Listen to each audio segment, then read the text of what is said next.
Comedian and actor Andy Dick has had a long history of legal troubles, and whenever you think he might have gotten his act together, he seems to find his way back to getting arrested. In October of 2022, the sad trend continued as Dick was arrested yet again. Stay tuned as FactsVerse presents Andy Dick's career is done for good after these scandals. Stealing power tools. On October 13, 2022, Andy Dick was arrested in Santa Barbara County for allegedly stealing power tools. And it wasn't a matter of shoplifting from a local store. Dick was apparently caught stealing from a private residence. According to the Santa Barbara District Attorney's Office, local police received a call on the 13th that a home burglary was in process. After arriving on the scene, officers found Dick attempting to steal power tools from the property. The homeowner confirmed he was there without permission. He was charged with first-degree residential burglary. His bail was set at $50,000 and reportedly remained behind bars for the next week. He pled not guilty to the crime, and the public defender assigned to representing Dick has made statements saying that facts will come out that exonerate his clients. Andy's early years.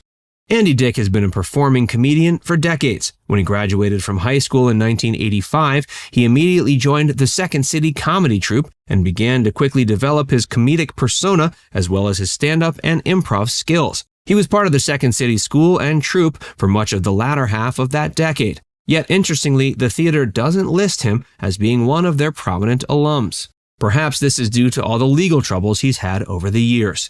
In 1988, he moved to LA and started to audition for roles in town. Things moved slowly in the early years, but by 1992, he'd received his first big break. This was when he was cast in the now cult favorite sketch show, The Ben Stiller Show.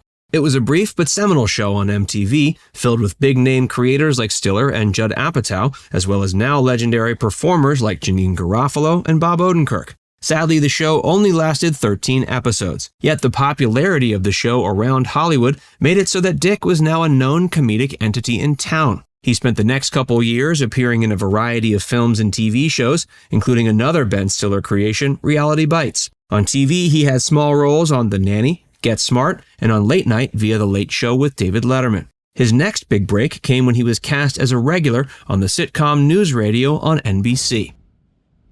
Addiction issues and deaths around him. Andy had issues with alcohol and drugs from an early age. In fact, by the time he was starring on NewsRadio, he was already attempting sobriety. Sadly, one event that immediately put this to a halt was the death of his AA sponsor. And not only was his sponsor an important person in his life, it was an important person in the history of comedy, Chris Farley.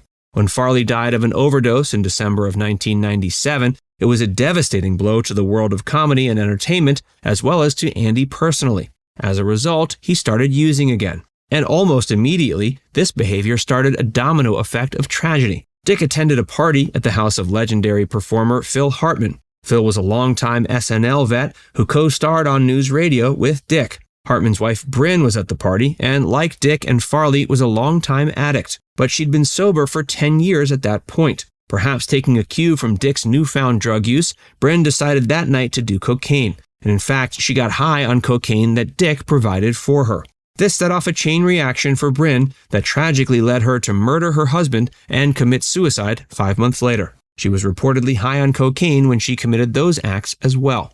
The tragedies surrounding Dick didn't stop there. Less than a year later, he went to Las Vegas with a friend, actor David Strickland. The two set about partying it up at an assortment of strip clubs, but for unknown reasons, Strickland wound up hanging himself in his motel room. Feud with Jon Lovitz. When SNL alum Jon Lovitz replaced Phil Hartman on NewsRadio, he and Andy didn't get along. And for a variety of reasons, the show took a downfall after Hartman's death. Once Lovitz joined, the show was canceled only a season later, but Dick and Lovitz's relationship was toxic throughout that short period.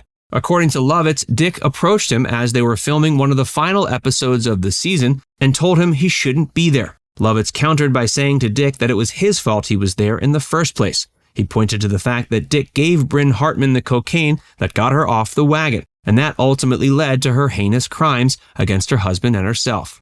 Lovitz says he told Dick, quote, "I wouldn't be here now if you hadn't given Bryn that cocaine."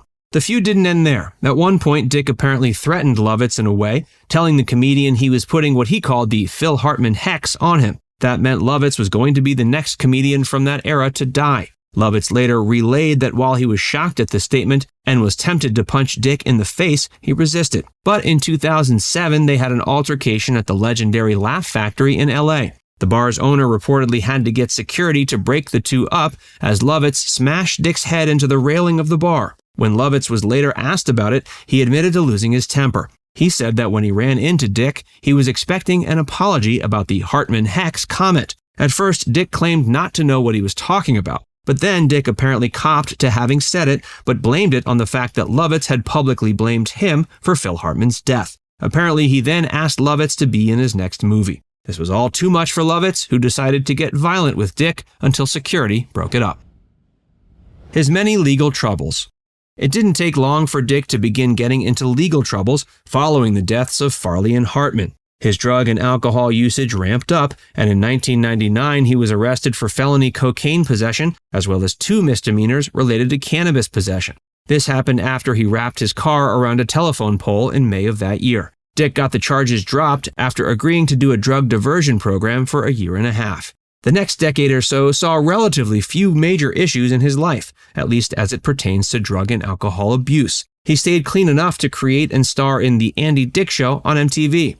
That ran for 3 seasons beginning in 2001. It was a sketch comedy send-up of pop culture, and Dick's star began to rise again.